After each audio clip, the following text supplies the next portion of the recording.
Testing, Mike 1 2. Javon Johnson, questions? Cold enough for you? I love it. Joe, on this one is about your quarterback. You played here. You guys had swaggerless. You guys had no problem. Sometimes you got a little flack for talking or speaking your mind. Mm-hmm. Henry speaks his mind quite a bit. And he never really gets any flack. People just let him talk and let. Does that ever surprise you? And some of the things that he says. I mean, not really. You know, this is an offensive game. Most of the time, when the offensive players are doing the talking, they don't never really get any slack for it. Defensive players, I guess, we're supposed to keep our mouths shut.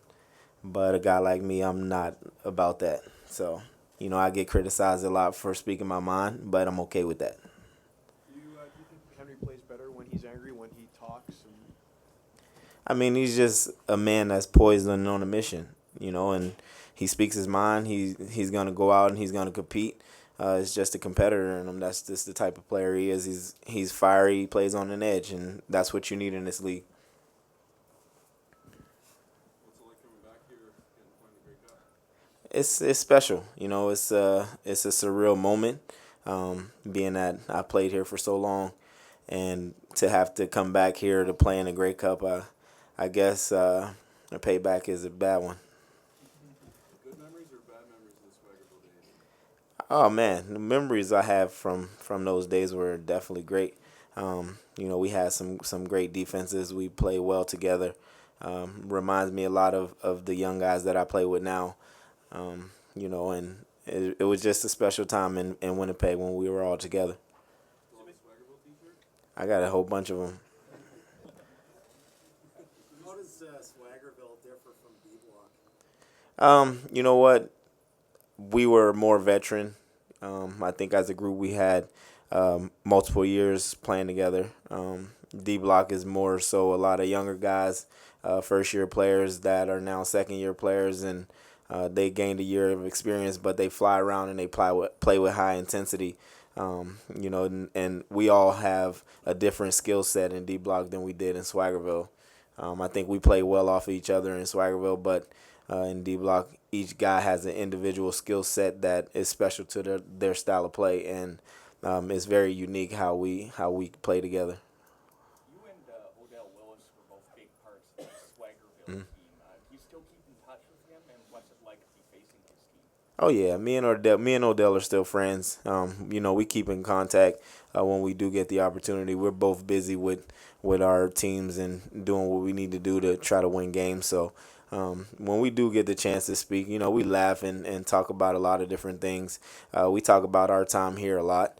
You know, because we both were vital parts of a defense that was number one in every single category in a league that is very competitive. So we take pride in that, and he's been playing well since he's been in Edmonton, and I wish him much success. What do you remember most about your last Grey Cup, and maybe something you can apply to this one? What I remember most is that Odell dropped the interception that would have went for a touchdown, and we could have possibly won the game. But it was a lot of different things that I remember from that last Grey Cup that affected us, you know. And I think that, you know, if they kept that team together, we probably would have won a couple more Grey Cups and been in a couple of Grey Cups the years to follow. But that didn't happen. Odell created a stir earlier in the week, too, you may remember, on Twitter. And looking back, how much of a distraction was that? And do you need to rein those kind of things in this week? I mean, Odell is Odell. He does a lot of different things to bring attention to himself.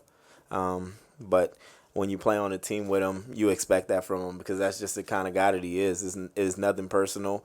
That's just Odell. And I'm pretty sure that everybody he plays with now understands that, and they just let him do what he does, and he still goes out and make plays and does things that you can't really coach. And he's just a tremendous talent, and he'll do well in any system that he's in. Your team when Odell went through the bench in the game earlier this year? You know, that's just Odell. Again, being himself. That's who he is. You know, he does things to bring attention on him.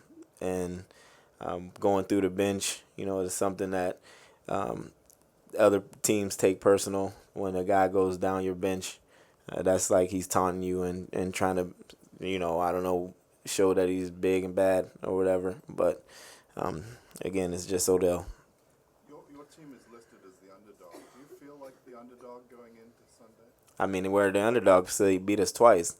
They beat us 4 times in the last 2 years, so of course we be the underdog. But at the end of the day, they still got to go out and play the game, and we let the chips fall where they may. It's one game to see who can win it.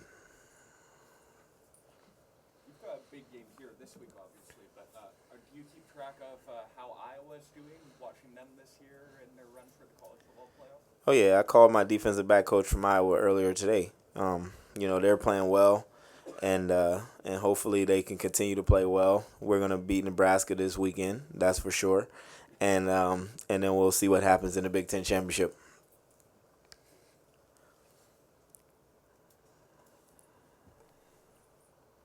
Any targets this week? You gonna go after anybody on Twitter? Nah, I think I'll keep that to myself. I won't do none of that. I'm focused. Good, folks. Thank you very much, Jovan. Thank you. We got Greg Elling momentarily.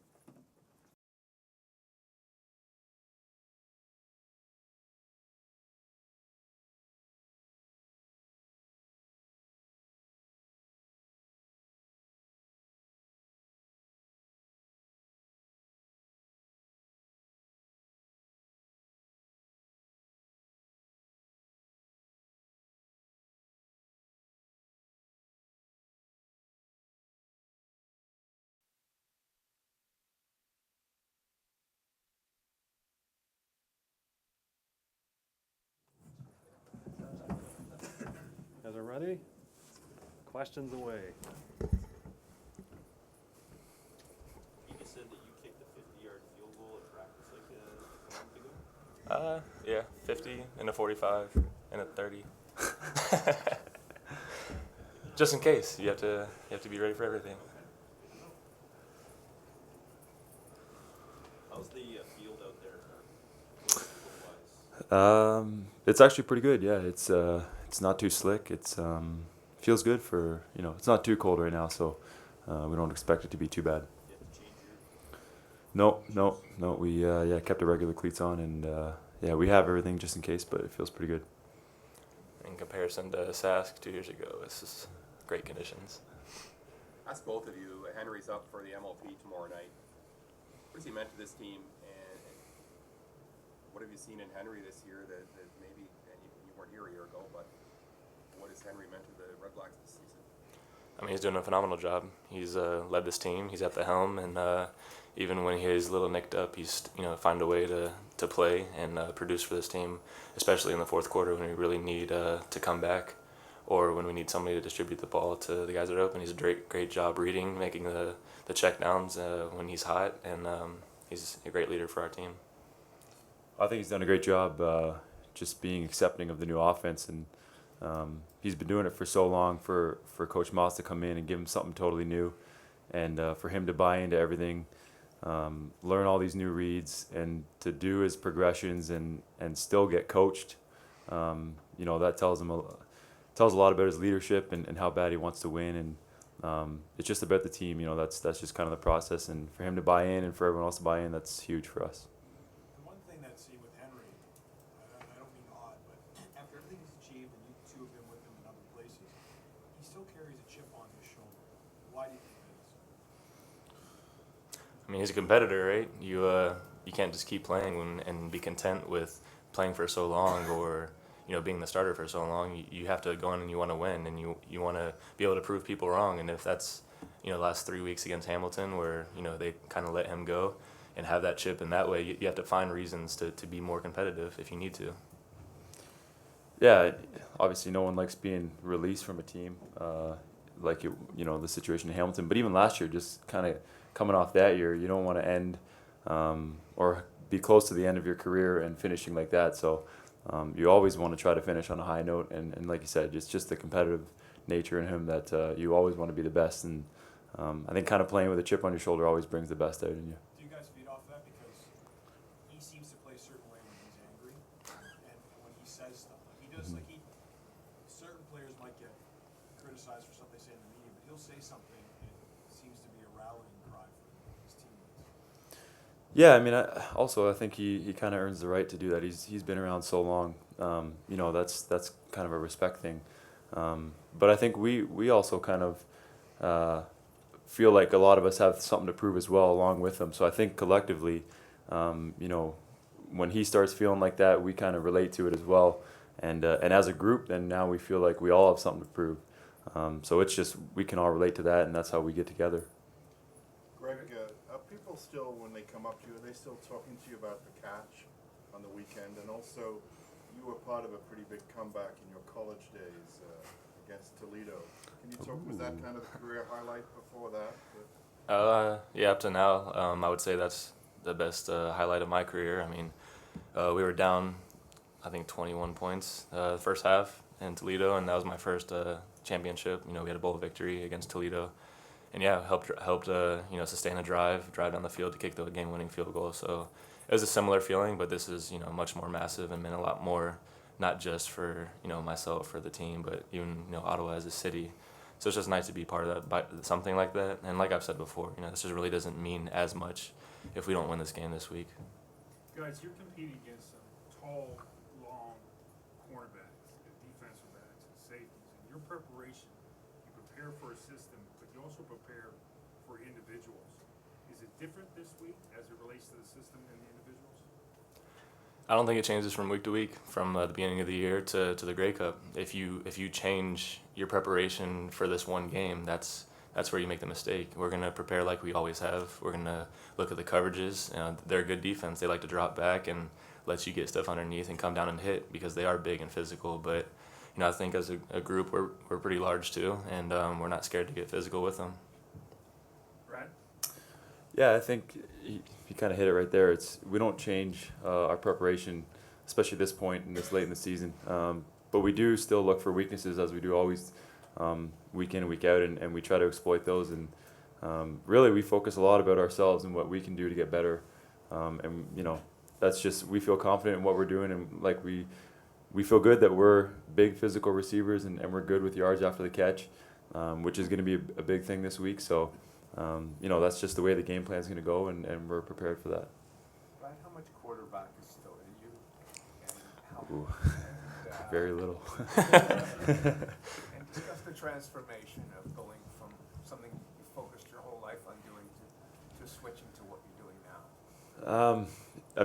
It's been an interesting road for me, I guess. But you kind of get the itch here and there to throw around, but once you throw a couple ducks, it quickly humbles you to get back to your position now. But it's like I said, it's been a process, and it's been an interesting one, and I just feel like I'm still always learning everything I do. I'm playing around some pretty amazing receivers right now, and I'm very, very lucky. Even in Calgary, I was around some great receivers. So I've always had a lot of good resources around me, and I feel like every day I'm still learning something and picking up little things that these guys do, and trying to bring that to my game. So it's an everyday thing. It's still a process, but it's a fun one though. It's fun to play a different position and to get out there and run around and catch balls. Brad, did you and Coach Campbell get to know one another at all in Calgary, or? Yeah, a little bit. He was obviously the D coordinator there, and at that time I was running around with a quarterback jersey on, running receiver routes. So he kind of took notice a little bit that a red jersey was out there running around catching passes in scout team. But I got to know him in Calgary. We were there together for a full year. So what did you think when you found out you were coming here? Well, I was excited. It's especially when you come to a place and you know a few of the coaches and you know some of the players. It just kind of makes that transition a little easier, and just the whole situation for myself, it just felt right and felt comfortable. Second and 25. What's in your head? Oh, Mr. Greg Ellingson, yeah.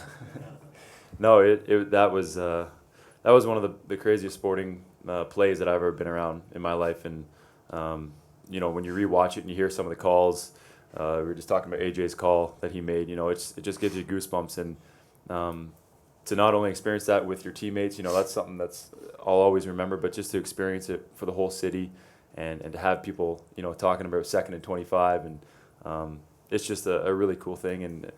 But like Greg said, obviously it's going to mean a lot more if we win this game this week. And to see the guy who had the ball in his hands on their defense. Well, I mean, I wasn't focusing on that. I was focusing on Greg going up and making a great catch. It's plain and simple. Fellas, when along the way do you guys think you turned the corner from Greg, you were there last year with the team that was a two-win team? But Brad, when did you see this team being, okay, we have a shot to be a playoff team? When did you really think that there's a shot at making a Grey Cup? Personally, I felt good about our group when we went into mini camp, to be honest with you. Once you kind of saw everyone together and flying around, and guys just making plays, and right away we just kind of had something that clicked for all of us with each other, and that's kind of hard to find, I think, especially in pro sports where everything comes together so quickly. And I think the first game we had on the road in Montreal was a big win. It was a tight game, and it's on the road, and it just kind of proved that in the fourth quarter, we can make the plays to get the job done. And we just kind of fed off that, and always believing in each other, and nothing has changed for us all year. We've always had fun. We've always believed that someone's going to make a play, and we've just kind of rolled with it the whole year. Brad, do you have any regrets about switching from quarterback to receiver, and do you think we'll ever see a Canadian quarterback? First of all, I think there will be a Canadian probably pretty soon. It's there's a lot of great quarterbacks if you look at the CIS that are coming up, and I can't tell you when or who's that's going to be, but the timing has to be right and the opportunity has to be right. And me personally, I have zero regrets whatsoever. I obviously had I had 2 years of a fair chance there, and it just didn't work out. And I'm lucky enough that I had an opportunity to keep playing football, which a lot of those quarterbacks don't. So I'm very, very grateful for that. Were you almost out of football there? Oh yeah, I was sitting in St. John's, Newfoundland there right after I got cut, just kind of wondering, what's next, and just I guess pure luck the way that things happened out, and Drew getting hurt and me being called back. So for a while there, I definitely didn't think that I was coming back. It was 1 week. Yeah, it was the first game that he got hurt. Yeah, I didn't think that someone was going to be interested in me in quarterback again, and just kind of had my shot, and that was it. Had a good run. So what does it mean to be up for top Canadian? I mean, it's a tremendous honor, and it's hard to accept individual nominations and all that stuff when there's guys that you're playing around that are great players that don't get recognized for some of the stuff. Greg wasn't an all-star or anything, but the way that we look at him, obviously, and his value to the team is incredible. So it's an honor, but I'm extremely happy that I'm just playing with these guys, and I have a chance to be around such great football players. Have either of you been in a receiving corps before where there have been 4 guys with as many yards as you guys have had in that season? I have not. I think this is the 3rd time in CFL history, so it's pretty rare. What was that like? I mean, what was the camaraderie like among all of you when you look at the numbers that you guys have put up together? I don't think we really thought about it, the whole year. It's not something we really looked at and said, oh, we have this many yards. It was more just let's execute this game plan. Hank has been distributing the ball great. I mean, it's one of the best seasons he's ever had at a quarterback.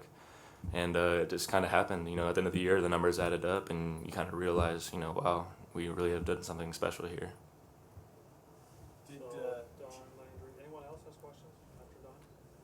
Okay, last question. Coach Moss, we know the differences he's made to Henry as a quarterback, and how quarterbacks have to change and learn different things, the different coordinators. Is that the same with receivers? Is the only benefit that Hank distributes the ball differently, or were there changes for you and benefits because specifically Jason Moss was?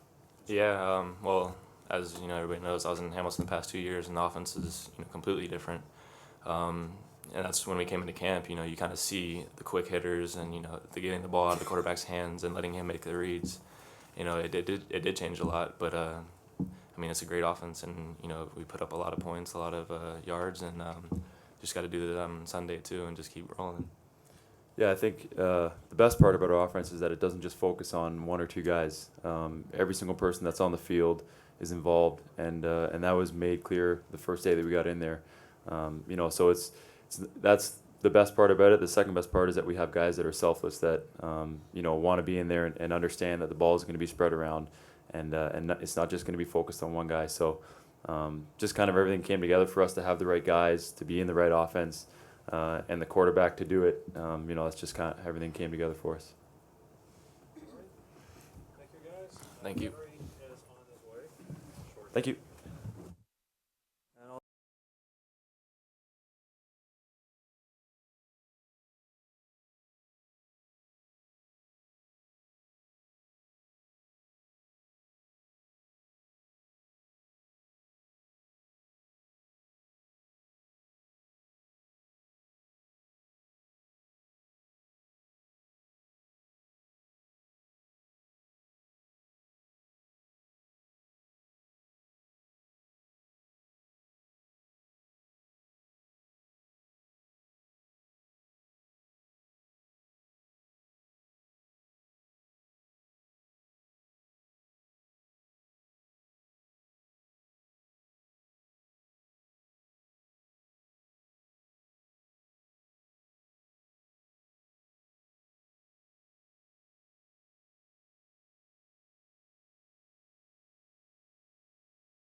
Hey, how's everybody doing?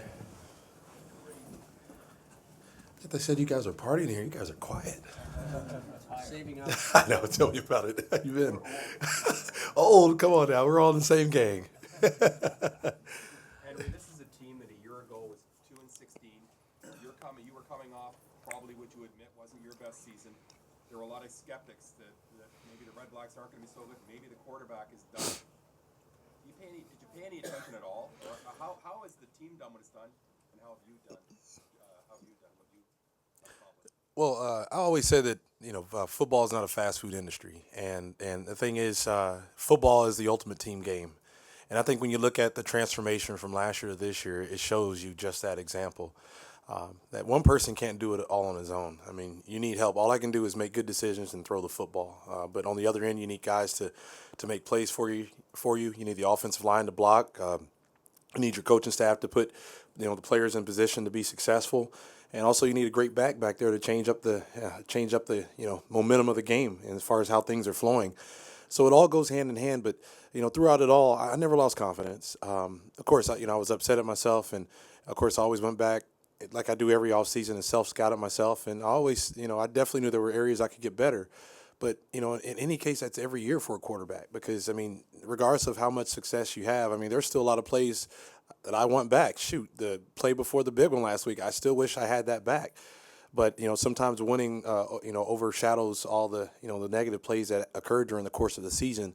But I did use that as major momentum for me going into the off season, and a way to inspire me to work even that much harder to make sure I came in that much more well prepared, and seeing all the changes that had occurred with the new personnel that they brought in, with the new coaching that they brought in, and the fact that we brought in so many guys that came from winning organizations, guys that were playmakers. I knew the last thing I wanted to do is make sure I didn't let this team down. And I wanted to make sure I came in being the typical guy that I am, being confident in the things and my abilities that I'm able to bring to the table, and then using my experience to help us become a much better offense. And hopefully I've been able to succeed to this point, but the job's not done yet. How personal is this for you after what happened in Calgary and how it ended there and after how it ended in Hamilton? It is very personal to me. And, so many people always say, you can let it go, but, I think that's what motivates, some of the best athletes ever. You have to play with a chip on your shoulder. When people say certain things, when that in your heart matter to you as an athlete, when they say certain things to doubt you, you're always going to have naysayers, no matter how, whatever you've done in politics, business, or in sports.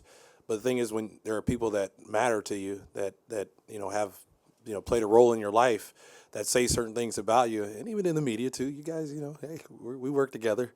When you hear or see certain things, you have to hold on to that chip, because the thing is, you can go out there and play, like in our case, Hamilton 3 times and so many different teams so many times, and kind of redo the same thing over and over again each season, living that Groundhog Day life. But the bottom line is what motivates you every day. And for me, the fact that I was sent packing after I helped turn organizations around and doing my job both on and off the field, being an ambassador, not only for the community but for the team and also for the league, just to be sent packing the way that it occurred. And, of course, as an athlete, I always feel it's disrespectful unless it's done in the logical way that it happened with Peyton or somebody like that. That was kind of a once-in-a-lifetime example of doing it in the respectful way. But in my case, here I am. I get Hamilton to the Grey Cup, in 2 years, really in Kent's first year. And all of a sudden I get a call and saying, well, we're going to go another direction. And by the time I'm getting the call, my wife picks up the iPad, and there you see Zach Caleros has signed with Hamilton as he's telling me. And he mentioned he wanted to tell me before the case. And I'm like, you're telling me before, but I'm seeing it already. So it's little things like that I hold on to. Of course, when I'm training, it gets me to an emotional point sometimes because, I'm not saying I want revenge, but the thing is, to be able to go out and achieve what we did was the easiest way to get revenge. And I know that cuts deep. And, of course, since it went to Greg, it even cuts deeper. But the thing is, I use those as motivation. And to be able to go out and be able to achieve this up to this point has definitely shown people that no matter what you say, you can't rule me out, because, I'm nothing without my teammates. And I've said that time in and time out, as far as wherever I've played, I'm nothing without my teammates. And hopefully my teammates feel they're the same without me. But I guess this year has been a great example of how we are when you give me something to work with as far as what we can do, and to have a great coach like Jason Moss to work with, man, it's been an amazing season. Just with the frustration, how much frustration was there as the season progressed, especially lack of communication with the OC, and did that frustration affect your performance in the second half of the season? Well, yeah, because one of the things that I've done this year, just as I've tried to do any and every time I'm in an offense where things are the details are being paid attention to, and I'm able to just to go out and everybody's on top of their job, their assignment. You're able just to go out and just execute, not worry about trying to do anything different. But once the saying, the stuff starts to hit the fan, I know it's all going to come down on me at the end of the day, regardless. And I knew it was tough because I wasn't meeting with the coordinator. I never met with the coordinator. But then in hindsight, we led the league in drops. And was it a case of too little here and too little there? Most likely. But we knew each and every guy had a great heart, great intentions. But sometimes the game can just be too big for people. I mean, when people are trying to make plays so hard sometimes that they forget that the little thing you need to do is the same thing you've been doing since you were a kid, and that's just to catch the ball. But, of course, at the end of the day, I'm trying to win football games. As a guy who's been a part of successful organizations and won championships, I'm trying to win games. And, of course, at that point, you start to press, and you start to make plays when they aren't there, and that's when turnovers and bad things start to happen. It could have been far worse. Trust me. I was able to curtail myself from going too crazy. But the thing is, if you just gave us a quarter of those drops back, we probably had a upper 60% completion percentage, a lot more touchdowns on the board, and most definitely we would have had a few more wins on the board as well. There's one thing that Brad was just saying when I asked him about some of the comments that you made after the game when you said you've done something that Ricky Ray hasn't done, Anthony Calvillo hasn't done. When you called Simone out, he says you've earned the right to speak your mind. Do you feel you've earned that right? I think I have. I've been around this game a long time, and I've been able to rub shoulders and play against some of the greatest players that have changed and revolutionized this game. I played against the ACs. I played against the Damon Allens. I played against the Willie Plesses. I go back that long, and to be able to play against the likes of those guys, the Pinball Clemens and the Mike O'Shea's and the guys who are actually coaching to kill the quarterback, kill Hank now, you know what I mean? I'm playing against those guys that I used to line up with and play against. And the fact is that, when I see something, I feel it, I say it. I have to say it because the bottom line is, my time in this game is close to being over. I mean, I may have a year or two left in me. But the thing is, if I have a chance to help impact the game in some way other to help make players' lives better or much easier as far as to be a player out there on the field, I'm going to say it. Whether it's for an individual player to make him a better person both on and off the field or a league in general. And, just kind of when I felt that, guys were trying to take me out, that's why I made sure I didn't hold back. If people didn't like it or they did like it, I've been around this game a long time. And, I'm a pretty good judge on when somebody's trying to do one thing or do another. And I never, ever come out and say anything like that. That was the first time I've ever came out and said that. So it had to be a situation where I knew what the intention was for me to say something. And, I love Simone to death. He's still a great friend to me. And on the field, I know how he plays. But certain guys play that way and certain guys don't. But, the guy's one heck of a player. He's one hell of a guy. A great stand-up guy and a guy that I know 20, 30 years from down the road, him and I might be like Mosca and Joe Cap one day. Who knows? But at least we'll talk, though. We won't stop talking. Do you play better when you're angry? I do. And I'm angry this week because I felt like I played like crap last week. I missed some throws against man-to-man coverage that could have helped put us in the lead. I missed Brad on a corner route for a touchdown in the third quarter. I kind of shied away from making certain throws because of the wind, and that's not me. And I won't shy away in this game. I mean, if I see it, let it rip. So yeah, I play better when I'm pissed off. But yeah, this is, we're playing against a very good team out there, so it's good for me to play pissed off. So yeah, I do. Do you get pissed off when people still mention bad Hank? I do. Am I going to let that bother me? No. But it's funny how they say good Hank, bad Hank in one sentence, but then they say I'm a Hall of Famer in the next sentence, as far as in that same sentence. So it's like you got to make up your mind one way or the other. But I tell you what probably gets me even more going is when You know, I understand, like, hey, you got guys like Zach Bowley. Those are great players. Trust me, great players. But there was a guy that wearing number 1 just before those guys. They handed the keys to them. And then I had to go on and, you know, start with different offenses, different, you know, mentalities with different players and stuff like that. And then they say, oh, he's playing like bad hang now. And I'm like, well, shoot, I don't even know these guys I'm playing with. You know what I mean? I'm still – it's funny because even when I'm out there running our offense now, at least once a week, I'll call out a play that's exactly like the play we're running, but using old terminology because I've been in 6 offenses in 6 years. And so when I see a play, all of a sudden my mind goes back 4 years ago. Oh, Cortez called that play. Oh, but no, like this is Jason's play. Oh, no, I'm not throwing the Copeland. I'm throwing the E-Jack. You know what I mean? So it's all those things I have to go through sometimes. And it takes a lot of studying at night to make sure I get it triggered into my mind how my reads are supposed to go just so I don't dwell back to the past as far as how we read it in the past. Now I'm reading it how Coach Moss has taught me, and I have, you know, great personnel that I'm working with. And to remember, hey, these are the guys you're working with. This is the offense, and this is how you read it. So those are some of the demons that I have to fight against because I just haven't had that consistency that a lot of quarterbacks have had as far as throughout their career. But I'm thankful I've been able to manage it well, and here we are at this point. Yes, sir. Arash, and then back to you. Henry, there was so much emotion after that weekend win. Great scenes of you and your kids and the fans. You're a veteran. Was it hard to turn the page on that kind of emotional win, or does that emotion fuel you for this weekend?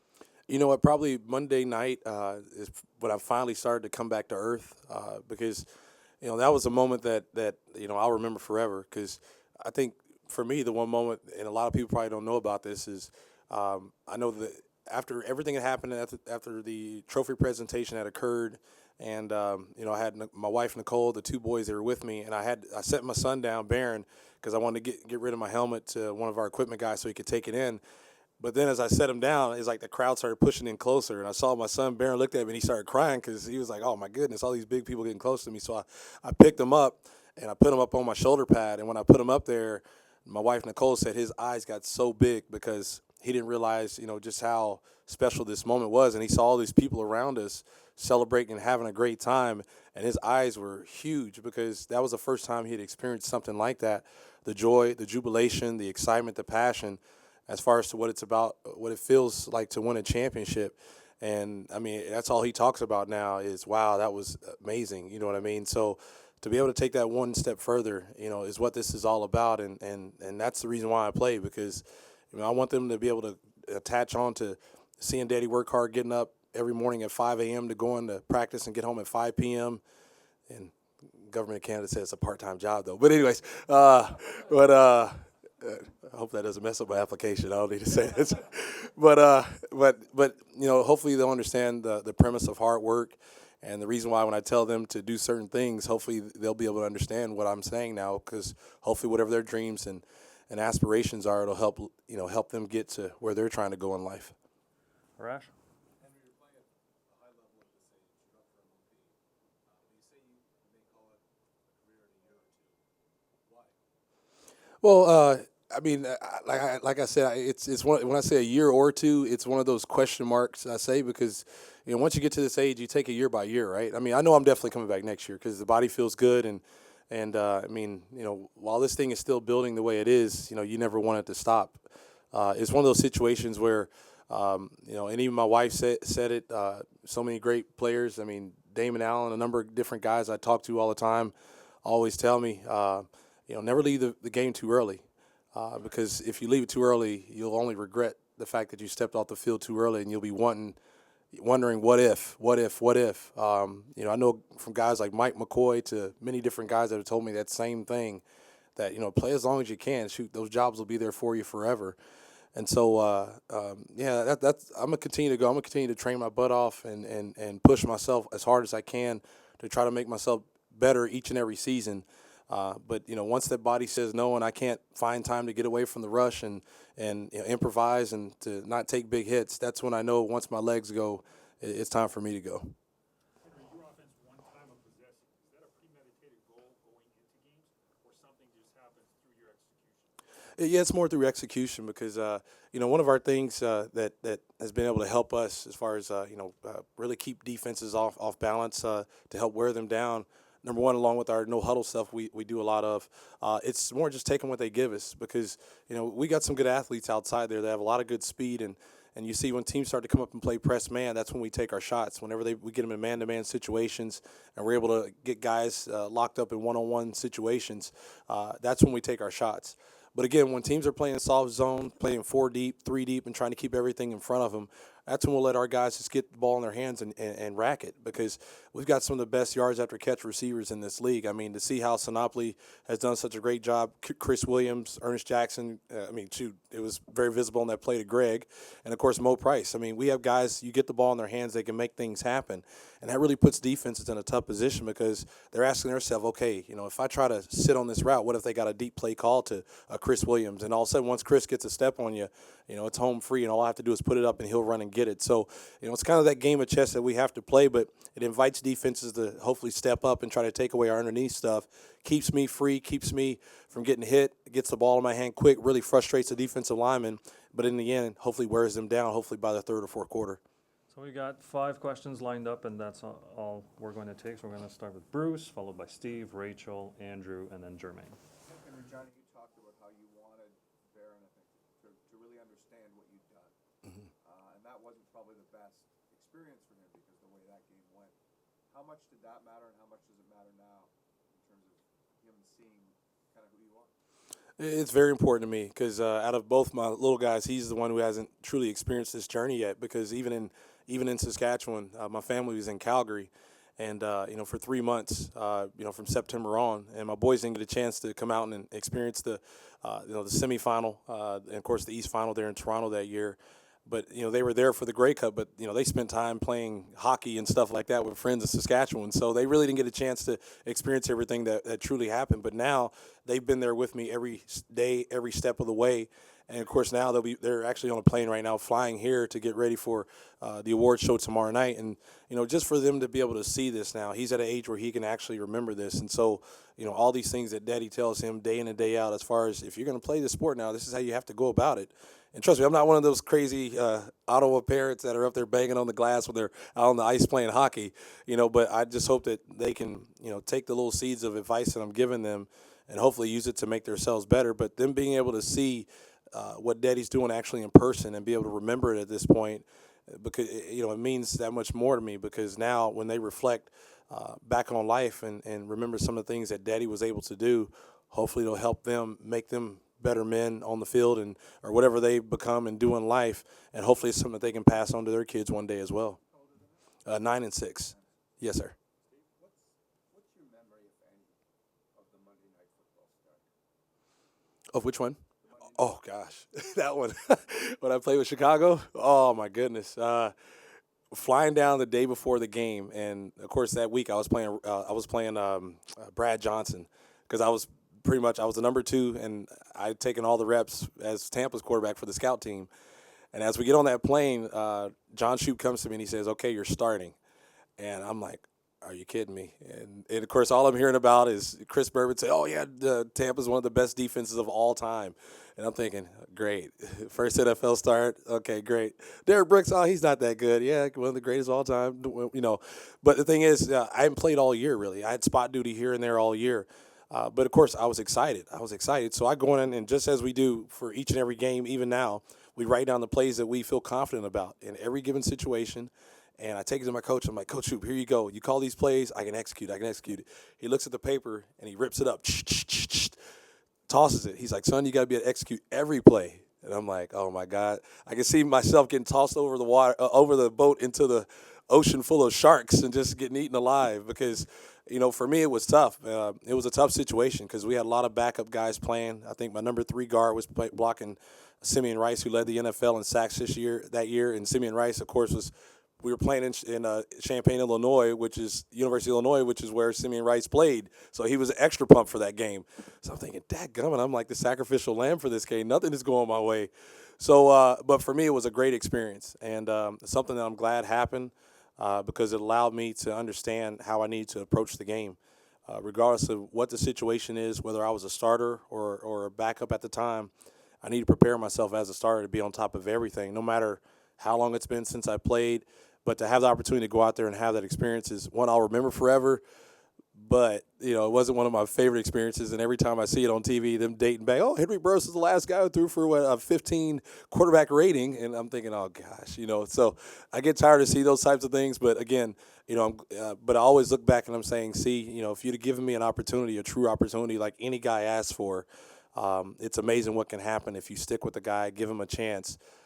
Just like the guy in Dallas, if they didn't stick with him for years and allow him to develop, just as a lot of quarterbacks, if you give them a chance to develop and become something special, you're definitely going to get something special in the end. Henry, you played in a lot of offenses. What does the Jason Moss offense do for you, and why have you thrived in it? Well, in high school and in college, I played in a West Coast style offense, and it was all based off of a certain type of drop with a certain progression in your read. And pretty much your last read is, if it's not there, use your feet or throw it away. And all of a sudden, Jason walked in, and I've been in other offenses where it's like, okay, you're reading 1, 2, 3 to run, but the thing is, it's like, okay, what's my read? You know, okay, you know, if in this situation, where do I go? In that situation, where do I go? And the thing is, when it comes to throwing hots in this offense, where when they go all out blitz, you have to have a fail safe to get rid of the ball.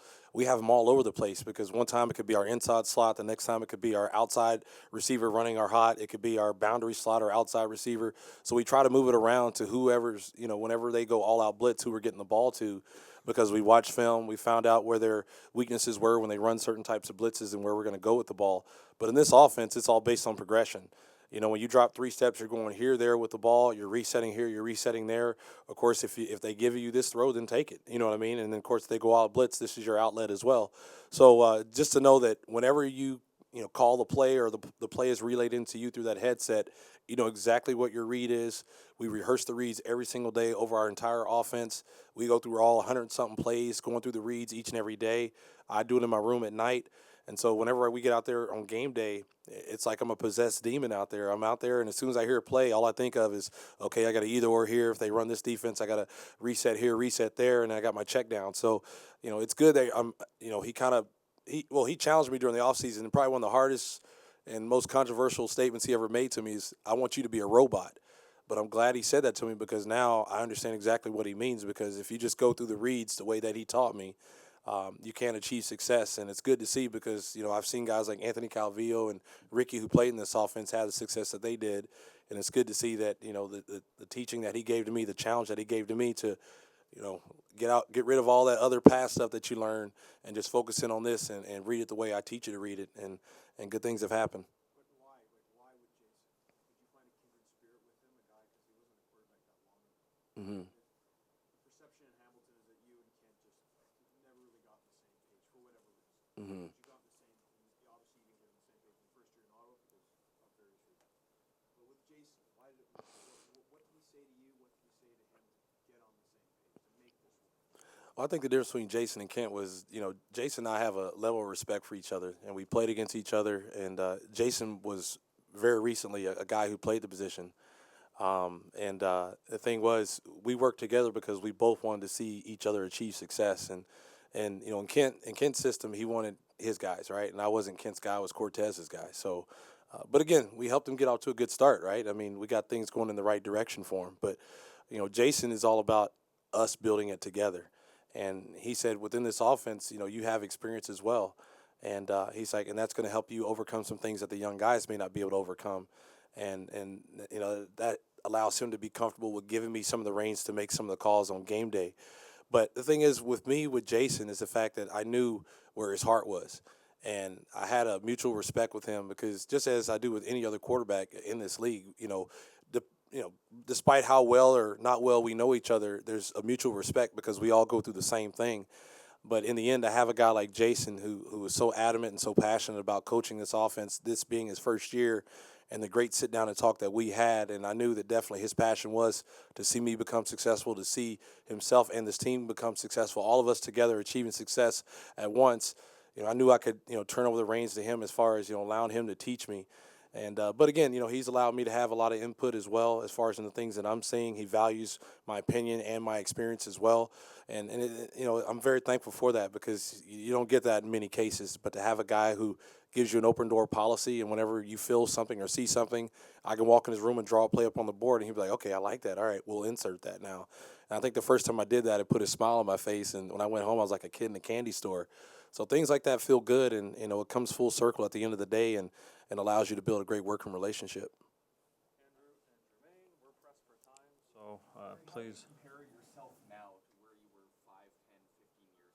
How have you changed? Well, that's the power of family and the power of growth and age and wisdom and experience and things like that.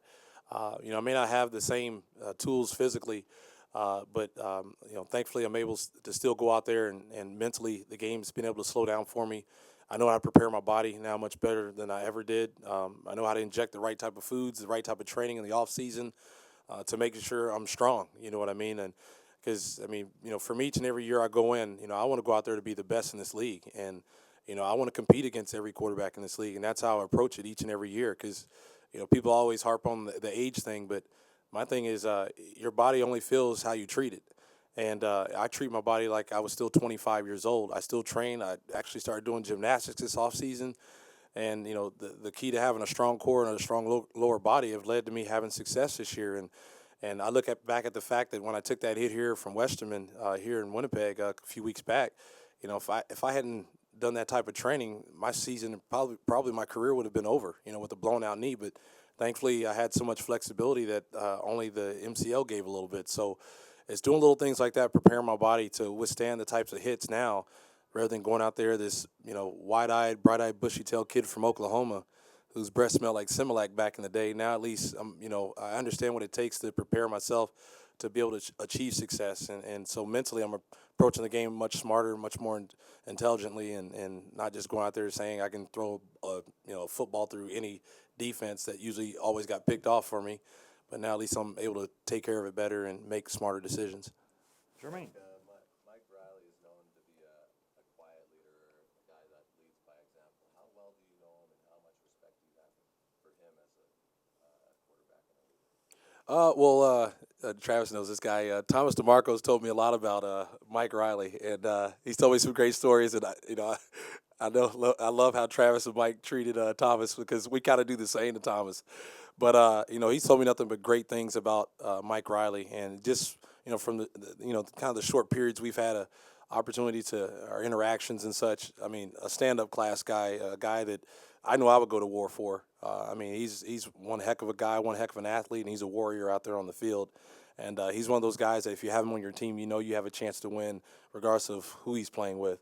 And I have so much respect for him because, to see all the scrutiny that he's had to deal with, all the bumps and bruises he had to play through to be there for his team, that's what quarterbacking is all about. You have to be a tough son of a gun out there to be able to, deal with the durations of this season like we go through and take the beating that we take, but still to be able to stand in that pocket in game 20 and 21 and still focus on your job downfield, knowing that, hey, you could take another hit as well that could be hurting. So, the guy's done such a great job. He's led his team to a Grey Cup, something that you definitely saw that was going to happen.